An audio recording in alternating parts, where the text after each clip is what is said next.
పెద్దవాగుకట్టు తెగడంతో వరద ముంపుకు గురైన గ్రామాలకు అండగా సహాయం నిమిత్తం కదిలిన ప్రభుత్వ యంత్రాంగం మేమున్నామంటూ కదిలిన జనసేన 7 మండలాల అధ్యక్షులు ఎన్డీఏ కూటమి నాయకులు గత 3 రోజులుగా భారీ కురుస్తున్న వర్షానికి అతలాకుతలమైన వేలేరుపాడు మండల ప్రజలకు వారి పరిస్థితి దృష్ట్యా పర్యటించిన ఆంధ్రప్రదేశ్ హౌసింగ్ మంత్రి వర్యులు శ్రీ కొలిసి పార్థసారథి, పోలవరం ఎమ్మెల్యే శ్రీ చిరి బాలరాజు, ఎమ్మెల్యేలు Chintamaneni Prabhakar, Songa Roshan, joint collector, ITDA, PO మరియు అధికారులు పరిస్థితులను తెలుసుకుంటూ పర్యటించారు.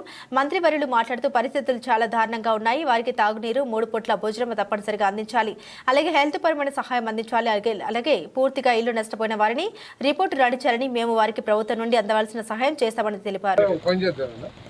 చెప్పారు కాబట్టి కలెక్టర్ గారితోనూ ఇంకా మంత్రితో అందరితో మాట్లాడి దీనికి ఏదో ఒక సొల్యూషన్ చూద్దాం. ఇది ఈ వాటర్ని ఏమైనా డైవర్ట్ చేస్తానికి అవకాశం ఉంటుందా? వాటర్ ఇక్కడ రాకోకుండా భవిష్యత్తులో అట్లనే అవకాశం ఉందా? లేదు వాటర్ని మనం ఆపలేమనుకుంటే కనుక ఇల్లు ఏదైనా మారుస్తానికి అవకాశం ఉంటుందా? ఈ రెండు చూస్తాం. ఓకే, మళ్ళీ మందులు ఇబ్బంది ఉందా?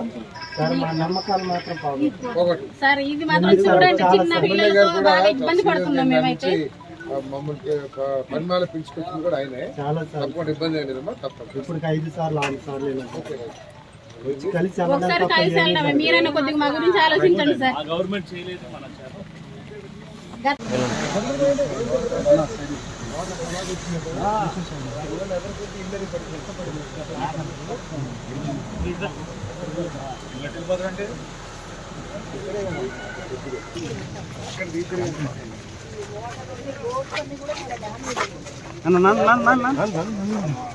ఆర్టీవీ ఎక్స్క్లూజివ్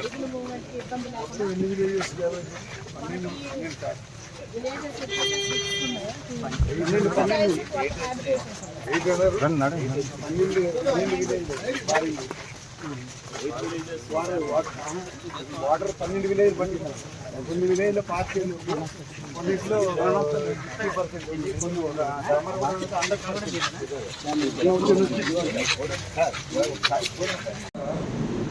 ప్రజలు చాలా ఇబ్బంది పడతా ఉన్నారు. ఎందుకంటే అనుకోని ఉపద్రవం వచ్చేసి చాలా నష్టపోయారు. వాళ్ళు చాలా బాధగా ఉన్నారు. ఒకవేళ వాళ్ళు ఏదైనా పరుషంగా మాట్లాడినా కూడా మనం అడ్జస్ట్ చేసుకుని వాళ్ళకి కావాల్సిన వసతులు ఏర్పాటు చేయాల్సిందే. అన్నిటికంటే ముఖ్యమైనది ఫుడ్. ఈ ఫుడ్ ఏ విధంగా ఏర్పాటు చేస్తారు, ఎట్లా చేస్తారు అనేది మా ఆలోచన ఏంటంటే 8 విలేజెస్ ఉన్నాయి.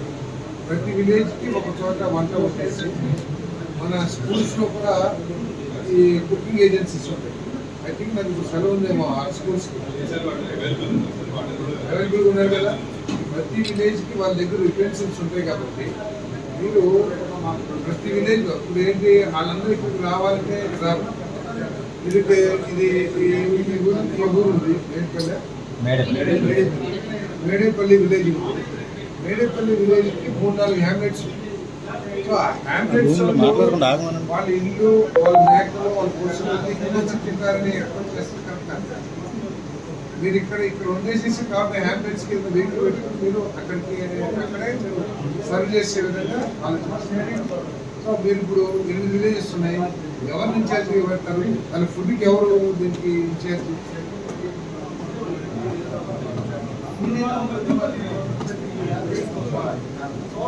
ఓన్లీ ఫుడ్ కోసం మీరు ఆర్డీఓ గారిగా ఎవరు పెట్టాలి?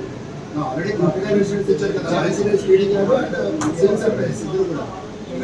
చెప్పండి. ఎవరు మీరా మేడం? రాలేదా? వారు రాలేదా? నా పీడీ గారు అది ఇంకొకళ్ళు ఎవరు ఉన్నారు కదా. ఇంకా పూర్తిగా తృప్తి పడలేదు. ఎవరైతే నిరాశ్రయులు ఉన్నారో వాళ్ళు పూర్తిగా సంతోషంగా లేదు మీ సర్వీస్. దయచేసి